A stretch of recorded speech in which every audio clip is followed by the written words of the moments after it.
Oh, God. Hey, man, Oh. let me tell you something. Been some great things said about you in this draft room. You play and keep the same work ethic you've had to get here. You'll be a top player in for the Cowboys and NFL for a long time to come. I'm really proud to tell you you're a Dallas Cowboy. I really appreciate that, Coach. Thank you. Cooper, Mike McCarthy, congratulations. Thank you so much, Coach. Hey, man, we're so fired up to have you here. I know you've been working across the way here, so can't say enough. It's good to have a good Shawnee Mission guy coming in here. So thank you so much, Coach. I'm happy to be a Cowboy. Well, what's up, good people? Mark Holmes here, and as always, I want to say thank you all for watching, commenting, subscribing, and being part of the Joe Boo Sports Report. Without you guys, as well as you ladies, you know that this literally does not work. I hope you guys are all having a great day. It is my privilege. I am blessed beyond means here to have Tom Beebe here with me tonight. Tom, how are you doing tonight? Doing great. Thanks for having me on, Mark. No, thank you for taking time out of your busy schedule. I know you and your wife are doing a whole lot of stuff. How was their golf game the other night? Oh, it was awesome. I had shot a really good score the other night for me. Play a couple of nights a week in league, and as often as we possibly can. Well, that's great. So, they say that guys go to football factories. I want to say that your son came from a football factory because you were an offensive lineman. Weren't you originally a linebacker and then you became an offensive lineman or something like that? Yeah, I went to college to play linebacker or defensive end, and due to an injury on our offensive line my freshman year, they asked me to if I was interested. I said, well, interested. If I can get on the field quicker, I'll play. And so I moved over to the offensive line. How was the transition for you? It was awesome. It started out, I thought I was going to play there 1 year and then go back to playing defense, but jumped right into the starting lineup and never looked back. Never made it back to the defensive side of the ball. Well, I love your tagline on Twitter, KC Gorilla. How'd you get that nickname? KC is where we're from, Kansas City. Gorilla that makes sense. Pittsburgh State Gorilla. That's where I went to school. Okay. Only gorilla mascot anywhere, and so living in KC, once a gorilla, always a gorilla, and hence KC Gorilla. That's incredible. So you got 4 sons that are all college football players. I know one's an engineer.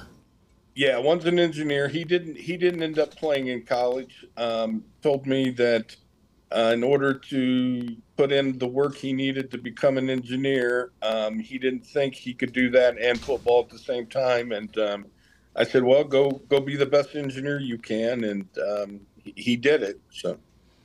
That's cool. But you also said that you think he was actually the best athlete. Yeah. We best natural athlete in the family.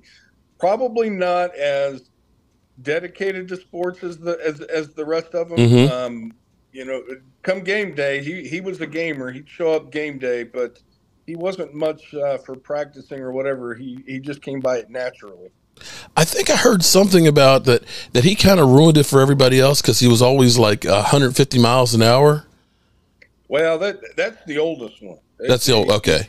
Yeah, he didn't make any friends with his teammates. They're into practice. Everybody's worn out. He's sprinting 110%, and the rest of them are dragging, and they're like, "Hey, you're making us look bad."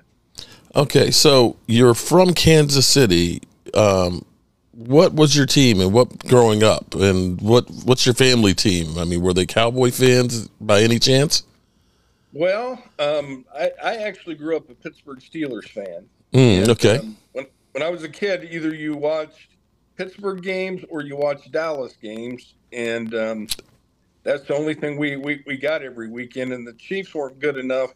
Back then you had to sell out home games to get to get the local TV, and the Chiefs had some good years, but mainly bad years growing up. So I was a Steelers fan, My wife is a Kansas City fan. My oldest son's a Kansas City fan.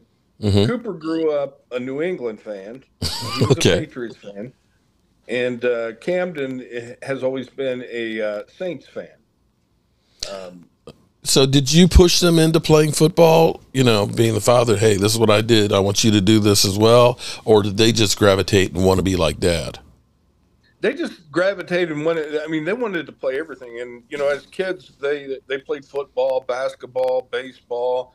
They played soccer. All the kids. I mean, Mm-hmm. soccer was really the first thing they started. That was the youngest thing they could play. They were always, always had a ball or a bat or something, sports in their hand growing up, and started them off really young playing soccer. And honestly, I think that's part of where Cooper got his footwork at.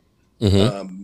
So they wanted to play. They wanted to play it all, and we did everything. Took them everywhere with four boys all playing at the same time. It was kind of a divide and conquer situation, and then we relied on help from a lot of friends. Mm-hmm.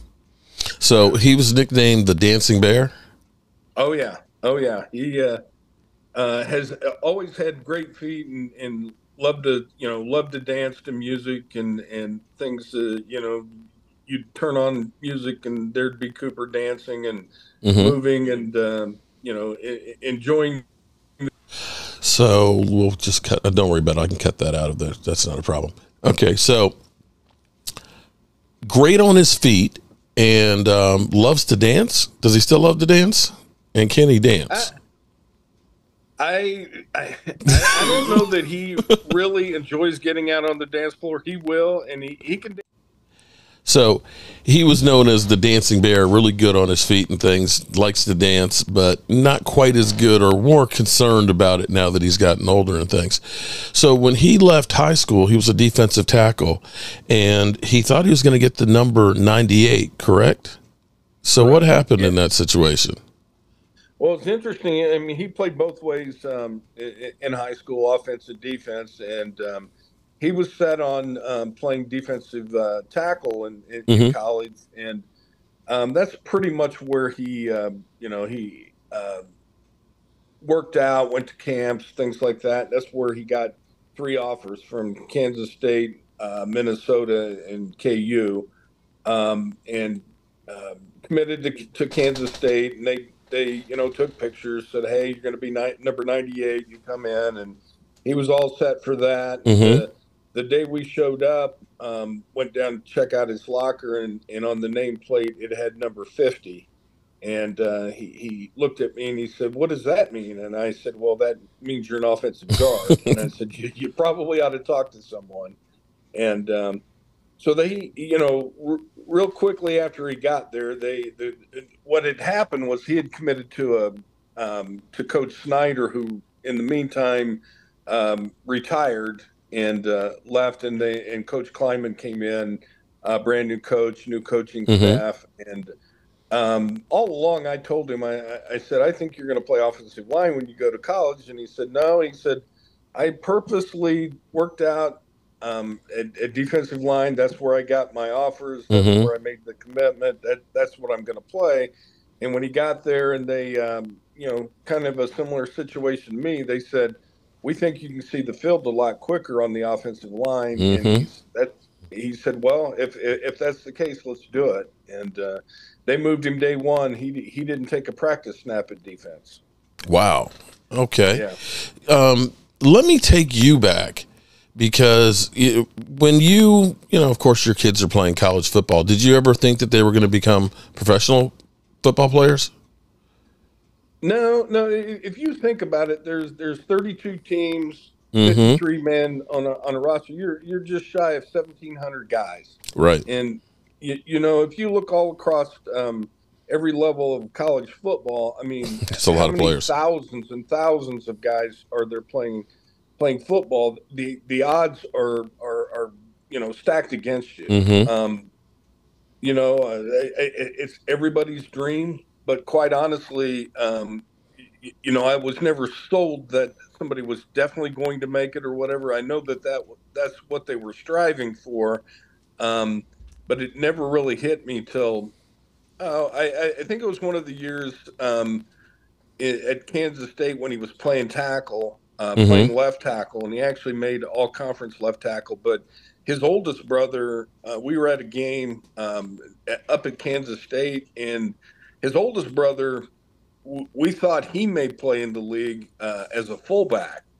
And he, you know, had a knee injury, and you know that's all it took. I mean, Mm-hmm. so many things have to go right, and you have to be very fortunate to stay healthy and have all of the everything go right for you to make it. And you know, Cooper, I think his oldest brother looked at me during a game, and it was after I don't know, had pulled and pancaked a guy, and his oldest brother looked at me and he said, "He's the real deal, isn't he?" And I kind of, you know, kind of dawned on me. I said, you know, he's playing against some high level competition, Mm-hmm. and you know he's made some guys that you know are going to be high draft picks look really bad, and it kind of dawned on me he's got a shot, and the funny thing is he played 2 more years after that Mm-hmm. before, you know, and again you got to be fortunate to make it through there healthy, and everything's got to line You ain't out, and lying.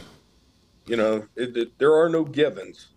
Well, looking at the awards that he ended up getting last year, first team All-American, Big 12 Offensive Lineman of the Year, first team All Big 12, and I know right now he's up for Big 12 Male Athlete of the Year right now, as well as being a consensus All-American, the first one in the school's history. Everything in there pointed to being great. I want to take you back, and I'm going to play a clip for you, and I want to actually get what you felt that day. And let me get this clip.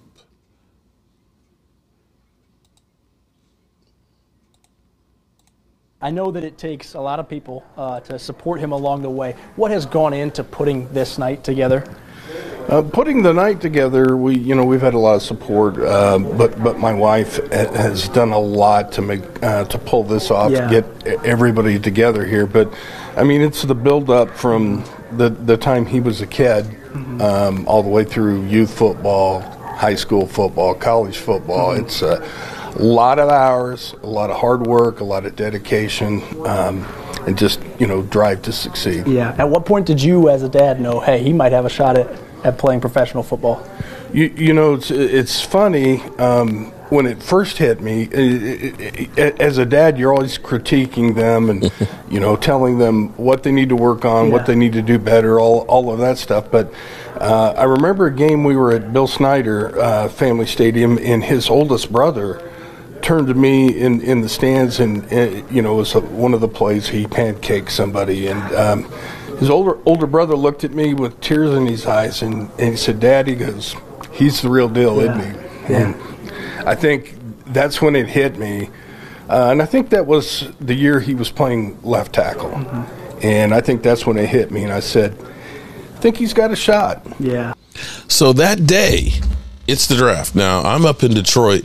We're literally right there at the draft and everything else, having a ball and stuff. And what was it like for you that day waiting to see? Did you have any idea who it might be? The Cowboys kind of called you and said, we're looking at you. What was it like? Honestly, that day, the Cowboys weren't even on my radar. I mean, there were 5 or 6 teams that we had kind of been led to believe might take a run at him, Mm-hmm. and the Cowboys really weren't in the conversation until after the first night.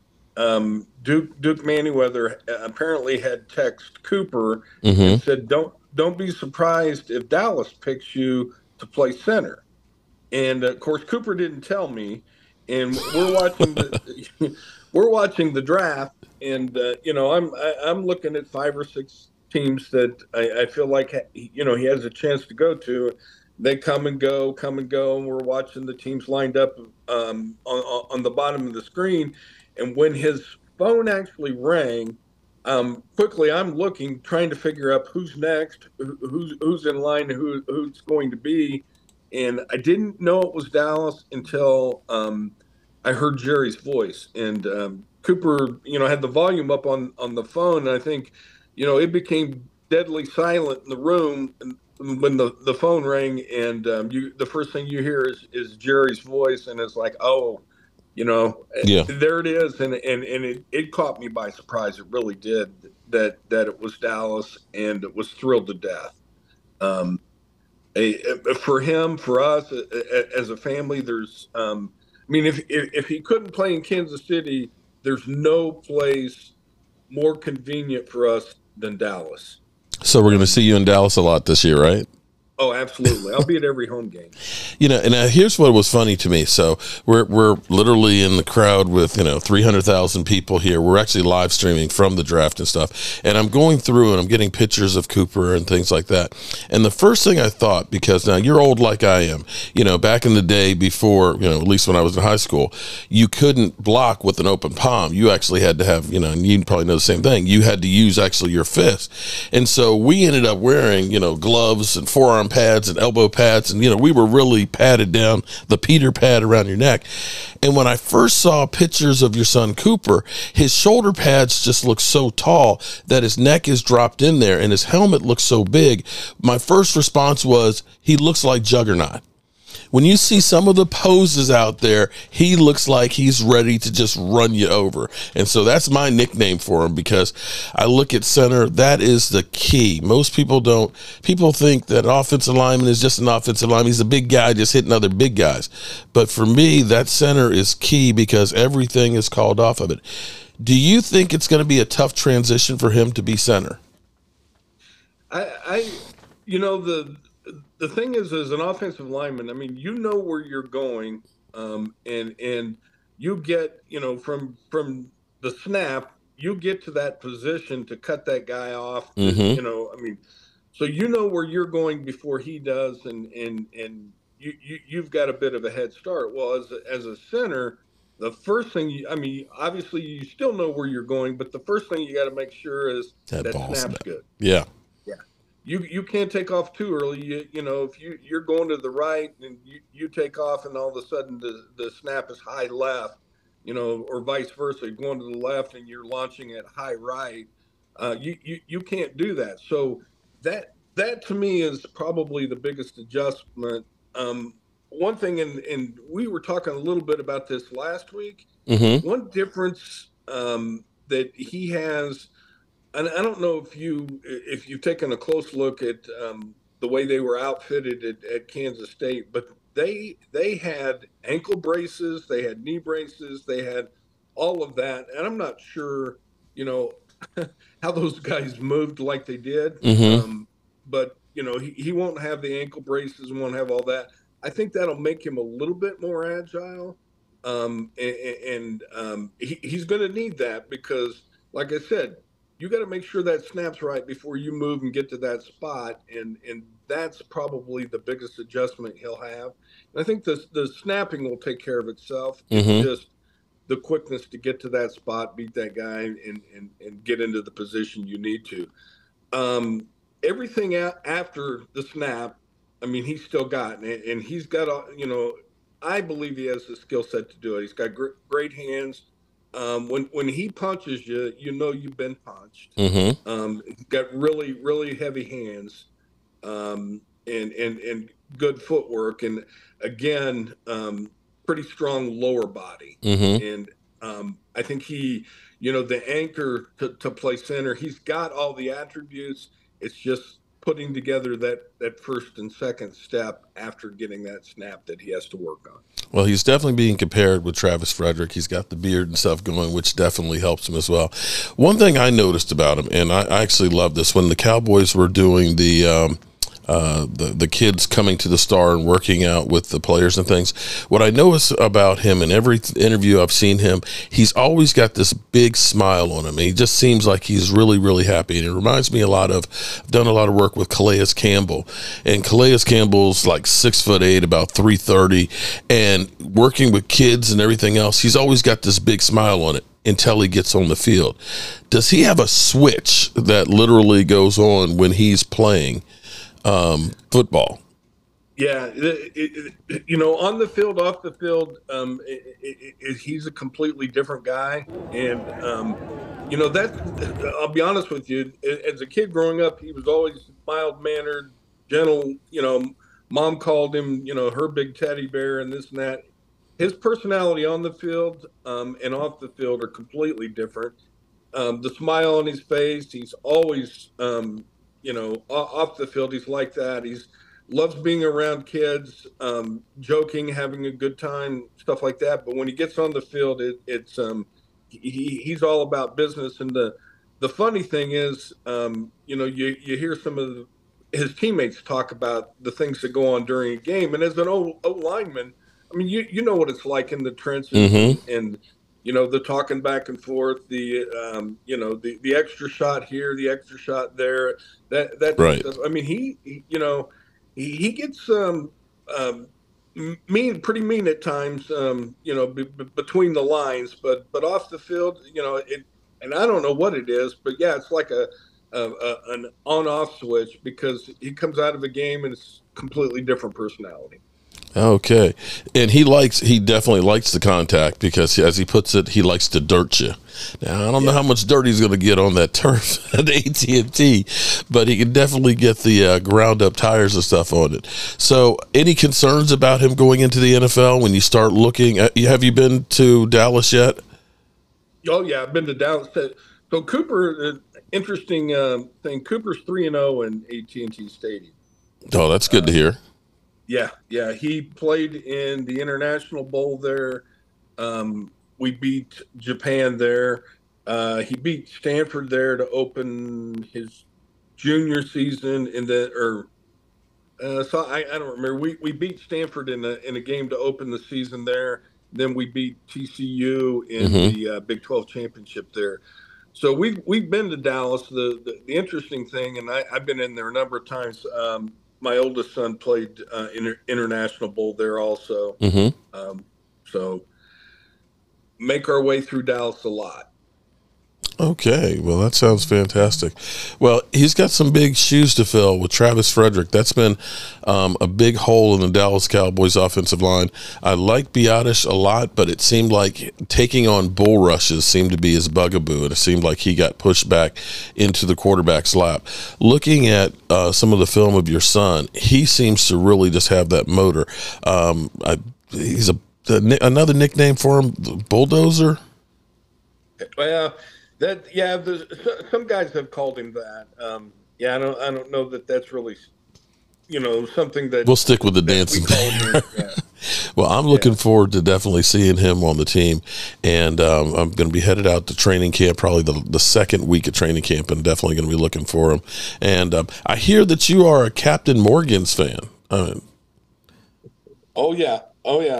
See, I knew I liked you. I'm a rum man myself, so definitely when I see you, I'll definitely buy you a couple of shots of rum and stuff, and we'll get this thing going on. That'll work. Thank you so much for everything that you've taught and instilled in your son. You can definitely tell that he has come from definitely well-grounded family and stuff, and a home full of love and everything, and I look forward to him mauling